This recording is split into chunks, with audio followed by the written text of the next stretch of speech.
नमस्कार रसिक प्रेक्षक हो, मी शंकर खांडेकर सादर करतो एक मराठी कथा. कथेचं नाव समंजसपणा. लेखक राजेंद्र भोसले. रामदासची दोन्ही मुले उच्च शिक्षित होती. शहरात नामांकित कंपनीत उच्च पदावर कार्यरत होती. दोघांनाही पगार लाखाच्या पुढे. स्वतःचे 3 BHK प्लॉट्स, दारात मोटार कार, घरात सर्व उत्तम सुविधा, चांगला बँक बॅलन्स, लाखोंच्या पटीत दोघांचे टॅक्स भरत होते. दोघांची मुले कॉन्व्हेंटला, दोघांच्या सहचारणी नोकरीला. घरात नोकर चाकर, कसली चिंता नव्हती. अक्षरशः लक्ष्मी घरात पाणी भरत होती. दोघांच्या कर्तृत्वाला सीमाच नव्हती. आपल्या कर्तृत्वान मुलाचे किस्से रामदास आपल्या मित्रांना कौतुकाने सांगायचा. रामदासला शासनाची पेन्शन मिळत होती. गावात स्वतःचे घर होते, थोडी जमिनी होती. पेन्शन थोडीफार आणि शेतीच्या उत्पन्नात चरिताची चिंता रामदासला नव्हतीच. त्यामुळे तो मुलावर अवलंबून नव्हता. वयोवृद्ध झाल्यामुळे दवाखान्याचा एखादा खड्डा पडायचा, तो खर्च त्याच्या आवाक्याबाहेर असायचा. अशा वेळी मात्र तो मुलांपुढे हात पसरायचा. दोन्ही मुले इतकी श्रीमंत असूनही वडिलांना पैसे देण्यास टाळाटाळ करत असत. हे पैसे आपणच का द्यावेत हा प्रश्न त्यांना पडे. दुसऱ्या भावाने का देऊ नयेत असे परस्परांना एकमेकाविषयी वाटत असे. इतर वेळेस ती वडिलांशी गोड गोड बोलत, मात्र खर्चाची वेळ आली की तोंड फिरवत, परस्परांकडे बोट दाखवत मोकळे होत. प्रत्येक आजारपणात त्यांना मुलाशी संघर्ष करावाच लागायचा. असाच एक प्रसंग रामदास पुढे उभा राहिला. रामदासच्या मोतीबिंदूचे ऑपरेशन करण्याचा सल्ला डॉक्टरांनी दिला. येणारा खर्च रामदासच्या आवाक्याच्या बाहेर होता. त्याने दोन्ही मुलांच्या कानावर ही बाब घातली. थोरला माधव म्हणाला, हे पहा बाबा, तुम्ही मला न्याय द्या. आईच्या पाठीच्या मणक्याचे ऑपरेशन झाले त्यावेळी मी सर्व पैसे दिले. अजयने एक पैसाही दिला नाही.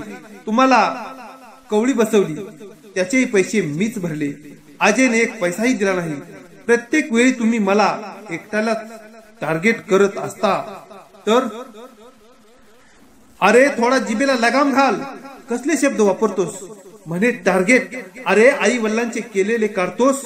रामदास म्हणाला, अहो बाबा, मग काय करणार? तुम्ही माझी एकट्याचे आई वडील थोडेच आहात. तुम्ही अजयलाही जन्म दिला आहे, हे विसरू नका. त्यालाही आपली थोडीफार सेवा करण्याची संधी द्या. त्याच्याही पदरी थोडे पुण्य पडू द्या. बस झालं, जास्त नकोच बोलूस. तुमच्या करण्याच्या आनंदापेक्षा काढल्याचे दुःख फार झरी वाटते रे. अजयकडून या खेपेला मी पैसे घेतो, पण लक्षात ठेव, मी तुम्हा दोघांचेही अडचणीतून शिक्षण केले म्हणून तुम्ही नोकरी करता. तुम्हाला नोकरी करणाऱ्या बायका मिळाला, बंगला, गाडी, बँक बॅलन्स, तुमचे आनंदाचे जीवन जगत आहात तुम्ही. ते आमच्यामुळेच. तुम्हाला जी काय म्हणतात ती सामाजिक प्रतिष्ठा, ती आम्ही केलेल्या रक्ताच्या पाण्यामुळे. अरे आमच्या हाडा मासाचे खत झाले, त्यामुळे तुमच्यासारखी झाडे उगवली नव्हे, चांगली फोपावली. अरे ही झाडे आमच्या जमिनीत खोलवर रुजली आहेत, हे तुम्ही दोघेही विसरू नका. मुलांचे लाखो रुपयांचे डोनेशन भरायला तुमच्याकडे पैसा येतो आणि बापाच्या ऑपरेशनसाठी एकमेकांकडे बोट दाखवता. आता आम्ही थकलो म्हणून असे वागू नका. तुम्हालाही म्हातारपण येणार आहे. बरोबर आहे बाबा, मी कुठे तुमचे उपकार नाकारतोय. फक्त एवढंच म्हणतोय, अजयकडेही कधीतरी मागत जावं ना. मला एकट्यालाच चेंगरत जाऊ नका. अरे अरे रे रे, हे शब्द ऐकण्यासाठीच मी तुम्हाला उच्च शिक्षित केले का रे? टार्गेट काय, चेंगरणे काय, असे शब्द कानात शिशे ओतल्याप्रमाणे वाटतात रे, असे म्हणत ते निघून गेले. रामदासचा स्वभाव परखड होता. त्याच्या स्पष्ट वक्तेपणामुळे त्याला सर्वजण घाबरत असत. दोघेही मागे मागे राहू लागल्यावर अखेर त्याने दोन्ही मुलांना तातडीने बोलावून घेतले आणि खडे बोल सुनावले. हे बघा माधव आणि अजय, तुम्हा दोघांनाही मी बोलतो. खरे तर ही वेळ यायलाच नको आहे. स्पष्ट बोलायची, पण नाविलाज आहे म्हणून बोलतो. आता आम्ही म्हातारे झालो आहोत. आमचे असे कित्येक आयुष्य शिल्लक आहे. आम्हाला पेन्शन असल्यामुळे आम्ही तुम्हाला इतर वेळी पैसा मागतच नाही. जास्त गरज भासली तरच तुमच्या पुढे हात पसरतो. माझ्या नोकरीचा सर्व पैसा मी तुमच्या शिक्षणासाठी ओतला आहे. तुमची दोघांचीही थाटात लग्ने करून दिली आहे. दैव योगाने तुम्ही दोघेही चांगले शिकलात, चांगल्या पदावर नोकरी करता याचा मला अभिमान आणि गर्व आहे. तुम्ही यशस्वी संसार करता याचाही आम्हाला आनंद आहे. परंतु आमच्या दोघांच्या आजारपणात तुम्ही दोघांनी आम्हाला न लाचार होता मदत केली पाहिजे. मुले इतके पैसेवाले असताना इतरांना पैसे मागणे म्हणजे हा तुमचा कमीपणा आहे, हे विसरू नका. खरे तर तुम्ही दोघेही इतके सक्षम आहात की तुमच्याकडे पैसा पडून आहे. तुमच्याकडे पैसा नसता तर मागितला नसता, पण पैसा असून न देणे हा चेंगटपणा तुम्हाला शोभणार नाही. आम्ही काय चैनीसाठी पैसा नाही मागत, दवाखान्यासाठीच मागतोय की जी आमच्यासाठी आवश्यक गोष्ट आहे. तुमच्याबद्दलची तक्रारी व गरडी मी बाहेर कोणासमोरही ओकत नाही. झाकली मूठ 1.25 लाखाची ठेवतो मी. आता मला सांगा, मला डॉक्टरांनी मोतीबिंदूचे ऑपरेशन करायला सांगितले आहे. 20-25 हजार खर्च अपेक्षित आहे. माझ्याजवळ आता झाडून झटकून कसे बसे 4-5 हजार निघतील. तुमच्यापैकी कोण देणार माझ्या ऑपरेशनसाठी पैसे ते सांगा, नाहीतर मी दुसरा मार्ग शोधण्यास मोकळा आहे. अहो बाबा, मी कुठे नाही म्हटलो. मी नेहमीच तुम्ही मागितल्यावर पैसे देतोच की. आईच्या ऑपरेशनला दिले, तुमच्या कवळीलाही दिले. महादेवने नेहमीची टेप वाजवली. अजय म्हणाला, मीही बाबा तुमच्या मूळव्याधीच्या ऑपरेशनचे सर्व पैसे भरले नाहीत का? रामदास म्हणाला, भरले असतील.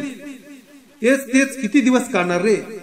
तुम्ही मुले भरणार नाहीत तर कोण भरणार? आम्ही बाहेरच्यांना अभिमानानं सांगतो, आमची मुले अशी आहेत, तशी आहेत, मोठी आहेत, पैसेवाले आहेत. आणि तुम्ही आमच्या आजारपणात पैसे देण्यासाठी एकमेकावर ढकलता. तुम्ही आमच्या एवढ्या गरजा पूर्ण करू शकत नसाल तर तुमच्या वैभवाचा काय उपयोग आहे? ही मोठी झाडे फक्त शोभेचीच म्हणायची, ना फळ ना सावली. माधव म्हणाला, बाबा किती बोलताय? मला समजून घ्या. मी पैसे कधीच नाही म्हटलो नाही. दरमहाच्या तुमच्या व आईच्या डोळ्याचे पैसे मीच भरतो ना. अजय म्हणाला, अरे प्रत्येक ऑपरेशनच्या वेळेस तपासणी फी, डॉक्टरांनी वेळोवेळी सांगितलेले साहित्य मीच आणून दिले. आई कॉलराने ऍडमिट होती त्यावेळेचे सर्व पैसे मी भरले. त्याची कोठे वाच्यता देखील केली नाही. माधव म्हणला, अरे आई पडली त्यावेळेस मीच तिच्या हाडाच्या ऑपरेशनचा खर्च केला. तुला एकही पैसा मागू दिला नाही. प्रत्येक वर्षी त्यांच्या कपड्या लत्त्याचा खर्च माझ्याकडेच असतो. घराचे नूतनीकरणाचे सर्व पैसे मीही भरलेत. विसरलाच वाटतं. मध्ये मध्ये बाबांचा चष्मा फुटतो, त्यांचा नंबर लावून सर्व उपचार मीच करतो. अजय म्हणाला, अरे त्यांना दक्षिण भारत, काशी, मथुरा या तीर्थयात्रेचा खर्च मीच केला. हे तुझ्या आता ध्यानात नाही राहणार. माधव म्हणाला, अरे खर्च केला तर नाव तुझंच झालं. सर्व लोक तुझंच कौतुक करतात. आई वडिलांना देवदर्शन घडवून आणलं म्हणून. अजय म्हणाला, मग केल्यावर होणारच की. माधव म्हणाला, मग मी करत नाही काय? आम्ही केलेलं सगळं झाकरीत असतं. तू थोडं केलं की त्याचा गाजावाजा करतोस. दोघांचे हे भांडण ऐकून आई पुढे आली आणि दोघांनाही म्हणाली, हे बघा पोरांनो, असे आमच्या समोर भांडू नका. वाटले तर इथून पुढे पैसा द्या, नाही तर देऊ नका. पण हे केलेले कारण आमच्या काळजाला डागण्यात देऊ नका. तुम्ही पैसे देऊ नका. आम्ही घरात पाय झाडून मरून जाऊ. पण यापुढे तुम्हा दोघांनाही पैशासाठी याचना करणार नाही. यात तुमची काही चूक नाही. आमचं म्हातारपणच वाईट आहे. रामदास म्हणाला, का बरं? पाय झाडून मारायला काय पाप केलंय काय? आमचा तुमच्यावर हक्क आहे म्हणून मागतो. मरायचे असेल तर आम्ही पाय झाडून मारणार नाही. तुमच्या घरासमोर डोके आपटून मरू. जगाला कळू तर द्या माझी मुले किती कृतज्ञ आहेत ते. पण जन्मदात्याशी तुम्ही कसे वागता हे कळल्यावर लोक तुमच्या दोघांच्याही तोंडावर थुंकतील. तुमची समाजातील जी प्रतिष्ठा आहे ती मुळापासून उखडून निघेल. काय वाटेल तुम्हाला तेव्हा? आई वडिलांचे हे शब्द ऐकून माधव आणि अजय दोघेही सुन्न झाले. खरेच आपण एवढे उच्च पदस्थ, उच्च विद्याभूषित, डबल नोकरीवाले असून काय उपयोग आहे? ही भावना त्यांना ग्रासू लागली. अजय पुढे येऊन म्हणाला, बाबा असे बोलू नका, आम्ही तुमची मुलेच आहोत. भावनेच्या भरात काही बोललो असेल तर माफ करा. यापुढे तुमच्या दोघांच्याही दवाखान्याचा खर्च, सर्व खर्च मी करतो. तुम्ही कोणालाही मागू नका. माधव म्हणाला, मलाही माफ करा बाबा, मीही चुकलो. यापुढे मीच तुमच्या दोघांच्या दवाखान्याचा खर्च करणार. इतरांना एक पैसाही मागू नका. दोन्ही मुलात अचानक इतका बदल झालेला पाहून रामदासला आश्चर्य वाटले. दोघांनाही आई वडिलांच्या प्रेमाचा हा अचानक आलेला उमाळा त्यांना धक्का देणारा होता. ते म्हणाले, असे म्हटले तरी आमचा निम्मा आजार बरा होतो. ठीक आहे, तुम्ही दोघेही करत जा निम्मा निम्मा खर्च, म्हणजे दोघात कोणता संघर्ष तरी होणार नाही, असे रामदास म्हणाला. अजय म्हणाला, निम्मा निम्मा खर्च करणे मला योग्य वाटत नाही. अशी खर्चाची वाटणी करणे मला योग्य नाही वाटत. मीच पूर्ण खर्च करणार. मला काय आई वडील जड नाहीत? माधव म्हणाला, मलाही कमी समजू नकोस, मलाही हे जड नाहीत. बाबा यापुढे सर्व खर्च मीच करणार. तुमचा फक्त मला आशीर्वाद पाठीशी राहू द्या. माधव म्हणाला, तुमचे सर्व मीच काय ते पाहीन. आई म्हणाली, आमचे आशीर्वाद हे तुम्हा दोघांच्या कायम पाठीशी आहेत. कोणतेही आई वडील आपल्या मुलांचे हित चिंतत असतात. आई वडील हे आशीर्वाद देतच असतात. आमचे काही हो, तुम्ही सुखाने राहा. माधव म्हणाला, आई असं का बोलतेस परक्यासारखं? आज आम्ही जे तुमच्या समोर आहोत ते तुम्हा दोघांमुळेच. हे न समजणे की आम्ही अशिक्षित दोघेही नक्कीच नाही. अजय, तुझ्या भावना दुखावल्या असल्या तर माफ कर मला. अरे दादा, माफी काय मागतोस? थोरला भाऊ वडिलाप्रमाणेच असतो. मीच तुझी माफी मागतो, अजय म्हणाला. बराच वेळ शांतता निर्माण झाली. माधव शांततेतून वाट काढत म्हणाला, तू ऐकणार असशील तर माझी एक गोष्ट ऐकशील का? सांग ना, अजय म्हणाला. माधव सांगू लागला, हे बघ, आपल्या दोघात एक विचार नसल्याने अशा चर्चा नाहक कराव्या लागतात. त्यातून संघर्षाची ठिणगी पडू शकते. आपण दोघांचाही खर्च करण्यास सक्षम आहोत, पण त्याचे योग्य श्रेय दोघांनाही मिळाले पाहिजे. बाबा म्हणतात तसे आपण करू. तू असं कर, आई किंवा बाबा यापैकी एकाची निवड कर. त्यांच्यापैकी कुणीही आजारी पडले तर त्यांचा खर्च तू करायचा. एकावर मी करेन, म्हणजे दोघांनाही त्याचे पुण्य मिळेल व विनाकारण होणारे संघर्ष तरी टळतील. अजय म्हणाला, अरे पण असे करणे योग्य वाटत नाही मला. त्यांच्या जिवंतपणीच त्यांची अशी दोघात वाटणी करणे मला अवघड वाटते रे दादा. माधव म्हणाला, अरे मी केवळ संघर्ष टाळण्यासाठी म्हणतोय, नाहीतर मला खर्च करण्याचं पूर्ण स्वातंत्र्य तर दे. मी सर्व पैसा खर्च करतो, तू एक पैही देऊ नकोस. अजय म्हणला, मी तसे होऊ देणार नाही. मी ही खर्च करणार आहे, तो माझाही हक्क आहे. बराच वेळ शांतता पसरली. कोणीही काहीही बोलेना. थोडा विचार करून तो म्हणाला, तू म्हणतोस तेही बरोबर आहे. आपण दोघांनी एकावरच खर्च करू. मी आईवर खर्च करतो आणि तू लगेचच. माधव म्हणला, ठीक आहे, मी बाबांचा खर्च उचलेन. ही दोघांची चर्चा ऐकताना आई वडिलांच्या काळजाला गरे पडत होते. पण दोघेही उच्च शिक्षित आणि उच्च पदस्थ असल्याने त्यांच्या पुढे काही बोलण्याची दोघांची हिंमत होत नव्हती. दोघांनीही खर्चासाठी आई वडिलांची अप्रत्यक्षपणे वाटणी करून घेतली होती. ठरल्याप्रमाणे रामदासच्या मोतीबिंदूच्या ऑपरेशनचा खर्च माधवने केला. पुढील काही काळ आई आजारी पडली तर अजय धावून यायचा, सर्व खर्च करायचा. बाबा आजारी पडले तर माधव धावून यायचा आणि सर्व खर्च आनंदाने करायचा. बरीच वर्षे दोघात काहीच संघर्ष झाला नाही. रामदासला या गोष्टीचा आनंद वाटत होता. सारे कसे शांतपणे चालले होते. काही दिवसांनी वार्धक्याने रामदासची प्राणज्योत मालवली. माधव खर्चासाठी व छटण्यासाठी गावी आला होता.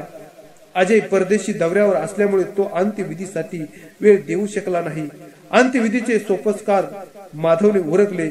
अजय परदेशी असल्यामुळे तो येऊ शकला नाही हे सर्वांनी मान्य केले, पण आईला मात्र राहावेना. ती जरा निवांत वेळी माधवला म्हणाली, माधव, अजय का नाही आला रे? सांगू लागला तो. अगं आई, तुला कसे सांगू, तो आला नाही, मला फोनवर म्हणाला. आई म्हणाली, काय म्हणाला? त्याचे बोलणे सांगण्यासाठी माझी जीभ चालणार नाही. तो इतके वाईट बोलला की त्याची कल्पनाही तुला सहन होणार नाही, असं माधव सांगू लागला. अरे मी आई आहे त्याची, काय बोलला ते सांग तरी.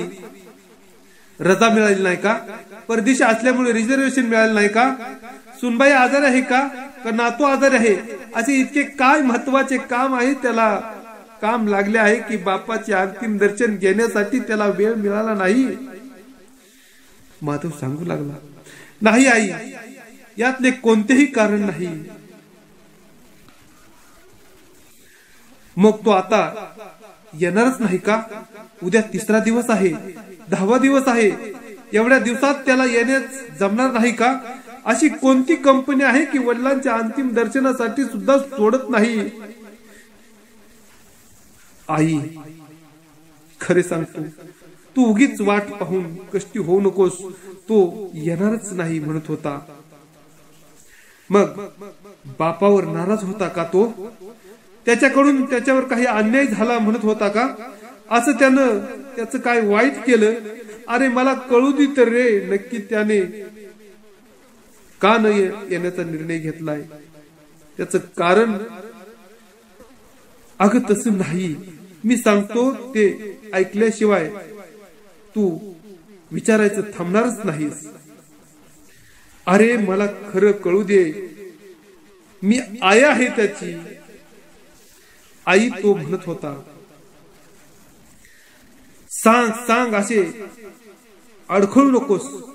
काही असेल ते खरे खरे सांग. मी काय परकी नाही तुझ्यासाठी आणि त्याच्यासाठी. निदान सुनबाईला, नातवंडांना तरी पाठवू शकला असता ना. अगं मी सांगितलं तर तुला खूप वाईट वाटेल, माधव सांगत होता. आई म्हणाली, अरे पण सांगितल्याशिवाय माझ्या मनातला तिढा कसा जाईल? मला असं झुरत जगावं लागेल. आधीच हे मला सोडून गेले असं म्हणून ती रडू लागली. माधव सांगू लागला, ठीक आहे आई, सांगतो. मग मन घट्ट करून ऐक. तो फारच समंजस्य झालाय. त्याच्या समंजपणाचं तू कौतुक करशील. आई म्हणाली, अरे मला सांगच त्याचा समंजस्यपणा, मला ऐकायचा आहे.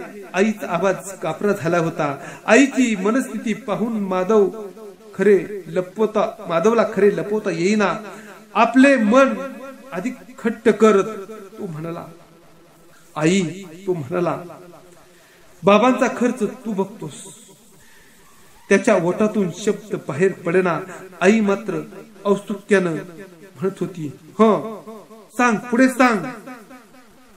आपण अजयची चाहली लावत आहोत हे सांगितल्यावर अजय आईच्या मनातून पूर्णपणे उतरेल याची कल्पना माधवला होती. परंतु व्यवहाराच्या या व्यापात अजय नीतिमत्ता पूर्णपणे विसरला होता हे माधवलाही पटले नव्हते. काही हो, अजयची ही काळी बाजू आईला सांगायची असे ठरवून तो आईला म्हणाला, बाबांचा दवाखान्याचा खर्च तू करतोस. त्यांच्या मैताचेही सर्व सोपस्कार तूच पूर्ण पाड. एवढे बोलून तो थांबला. आई म्हणाली, अरे बोल ना, खर्च तर तूच केलास. मग त्याला मैतीला येण्यास काय हरकत होती? सुनबाईला नातवंडांना नसते का झाले त्यांचे अंतिम दर्शन? माधव सांगू लागला. तो चक्क म्हणतोय, आईच्या वेळी मी येईन, तू नाही आलास तरी चालेल. तिचे अंतिम आजारपण व सर्व अंतिम विधी मी पाहून घेतो. माधव कसा बसा बोलून गेला. असे म्हणून तो आईच्या गळी पडून ढस ढसा रडू लागला. आईलाही प्रचंड दुःख झाले. पतीच्या दुःखाच्या मानाने हे 1000 पटीने मोठे दुःख होते. जणू दुःख 7 हत्तीचं बळ घेऊन ते आपल्यावर हल्ला करते असा तिला क्षणभर भास झाला. तिला दातखिळी बसल्याचे लक्षात येताच माधवने उठून पाणी आणले व तिच्या तोंडावर सपासप शिंपले. इतर जमलेल्या पाहुण्यांना वाटले रामदासची आठवण काढून दोघे मायलेक रडत आहेत. धन्यवाद.